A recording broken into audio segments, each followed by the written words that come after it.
और बहनों, आज इस मौका पर मैं आर्मी रॉकेट फोर्स कमांड की तश्कील का ऐलान करता हूं।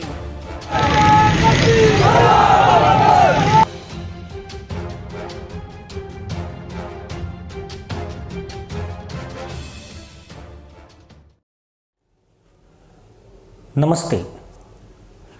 पाकिस्तान में रॉकेट फोर्स बनाने की तैयारी ऐसे हो रही है जैसे पड़ोसी घर में टीवी आया हो और आप भी ईएमआई पर टीवी ले आए, भले ही बिजली का बिल भरने के पैसे न हों।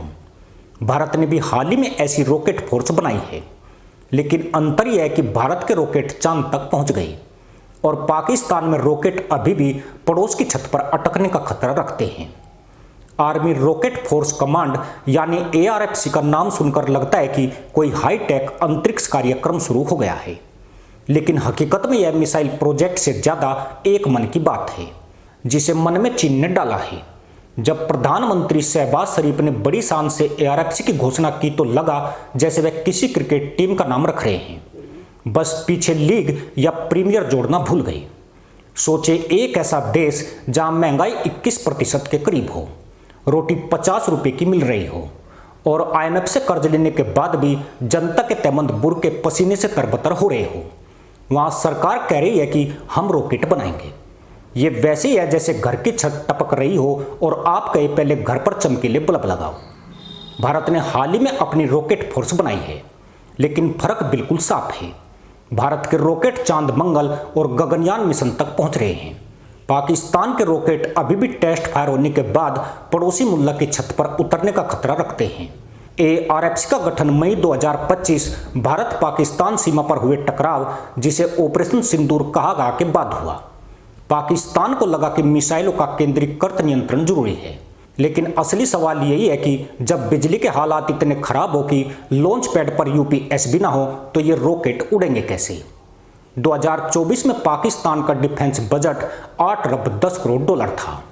इस दौरान आईएमएफ से लिया गया कर्ज 3 अरब डॉलर था, यानी आधा पैसा मिसाइलों में, आधा आईएमएफ के ब्याज में और मुल्लाओं के हिस्से में सिर्फ नाराए तकबीर। भारत ने चंद्रयान 3 को 615 करोड़ रुपए में चांद पर उतार दिया। पाकिस्तान का एक मिसाइल टेस्ट जिसमें कोई उपग्रह नहीं, कोई रिसर्च नहीं, सिर्फ टेस्ट फायर, उसका खर्च 150 करोड़ रुपए से ऊपर जा सकता है और असफलता की संभावना भी ज़्यादा है। पाकिस्तान के पास अमेरिकी रिपोर्ट्स के अनुसार 90 से 110 वार हेड्स हैं, लेकिन ईंधन और पुर्जों के लिए इन्हें चीन और नॉर्थ कोरिया की मदद लेनी पड़ती है। कई टेक्नोलॉजी सीधे कॉपी पेस्ट है। नतीजा यह है कि मिसाइल का टारगेट सिस्टम कभी खेत में गिरता है, कभी खुद के ही कैंप में और कभी कभी तो उड़ने से ही मना कर देता है। 2025 में पाकिस्तान की जीडीपी ग्रोथ 0.5% रही, महंगाई 21% और बेरोजगारी दर 14% से ऊपर है। जब यह हाल है तब रॉकेट पर पैसा लगाना ऐसे है जैसे पानी में नाव की जगह लकड़ी का तख्ता डालकर कह देना हम महासागर पार करेंगे। यानी रॉकेट फोर्स में निवेश करना ऐसे है जैसे डूबते जहाज में सबसे पहले छतरी लेकर कूदना। आईएमएफ से कर्ज मिलने के बाद मदरसा पैदाइश गधैया नृत्य कर रही थी और सोच रही थी ये नेता कर्ज से स्कूल बनवाएंगे, उनके लिए अस्पताल बनवाएंगे और पानी की टूटी का निर्माण करेंगे, पर ये तो रॉकेट फोर्स बना रहे हैं। मतलब एक देश जहां आईएमएफ की चेक बुक को पवित्र किताब मानकर हर मीटिंग में खोला जाता है, जहां बिजली का बिल भरने के लिए उधार लेना पड़ता है, वहां की सरकार रॉकेट फोर्स बनाने जा रही है, यह सोचे बिना कि रॉकेट का ईंधन कहां से आएगा। क्योंकि इस वक्त मदरसा मुल्क की अर्थव्यवस्था इतनी कमजोर है कि आईएमएफ की मीटिंग में भी वो खुद की वाईफाई से नहीं जुड़ते हैं, मुफ्त हॉटस्पॉट मांगते हैं। एआरएफसी जो सुनने में किसी हाईटेक फोर्स का नाम लगता है, असल में गरीब बजट वाली हवाई पतंग फोर्स है। एआरएफसी की फुल फॉर्म अभी भी गुप्त है, क्योंकि गुप्त रखने से कम इज्जत तो बची रहती है। इनके एयरक्राफ्ट इतने खटारा है कि पायलट टेक ऑफ से पहले इंजन को लात मारकर चालू करते हैं। जवानों को रॉकेट चलाने की ट्रेनिंग पतंगबाजी से दी जाती है। मदरसा कौम को भरोसा है कि यह फोर्स देश की रक्षा करेगी, लेकिन पड़ोसी देशों को भरोसा है कि यह फोर्स खुद अपने रॉकेट से खुद को ज्यादा नुकसान पहुंचाएगी, क्योंकि ज्यादातर को घूम फिरकर इन्हीं के ऊपर आकर गिरना है। एक रॉकेट लॉन्च करने का खर्च 4 करोड़ रुपए है, लेकिन इतने में तो पूरे मुल्क के मंत्रिमंडल को बिरयानी और शरबत पिला सकते हैं। इसलिए कई बार रॉकेट लॉन्च को टाल दिया जाता है। और फोर्स को कहा जाता है रात में पटाखा फोड़ दो, दुश्मन डर जाएगा। और फिर दिन निकलते ही मदरसा कौम नेशनल फेस्टिवल मनाने लगती है, यानी गधैया नृत्य शुरू हो जाते हैं।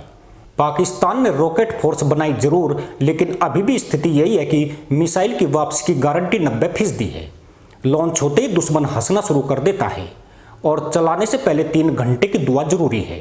तभी तो मदरसा मुल्क के बूढ़े मुल्ला कल से कह रहे हैं कि हमारे जमाने में रॉकेट सिर्फ आसमान पर जाते थे, अब ये कहीं भी जा सकते हैं।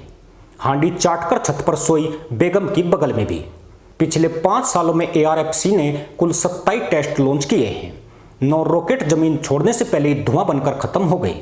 11 रॉकेट हवा में जाकर रास्ता भटक गए। 5 रॉकेट अपने इलाके में जाकर गिरे, जिसमें 2 बार खुद का गोदाम उड़ गया। सिर्फ 2 लॉन्च सफल माने गए, लेकिन वो भी इसलिए क्योंकि रॉकेट ने उड़ान तो भरी, चाहे वह गलत दिशा में ही गया हो। 2024-25 में ARFC को रक्षा बजट से 1.5% हिस्सा मिला, यानी 31 अरब 50 करोड़ पाकिस्तानी रुपए। इसमें से 60% पेंशन और वेतन में चला गया। 20% में चीनी चाय, बिस्कुट और लॉन्च डे की बिरयानी हुई। असली रॉकेट टेक्नोलॉजी पर सिर्फ 20% खर्च हुआ। पाकिस्तान अभी भी 1980 से 1995 के बीच बने मॉडल इस्तेमाल कर रहा है, जिन पर पेंट करके नई टेक्नोलॉजी लिखा जाता है। 2023 में एक गोपनीय टेस्ट फायरिंग हुई। लॉन्च टाइम सुबह 9 बजे।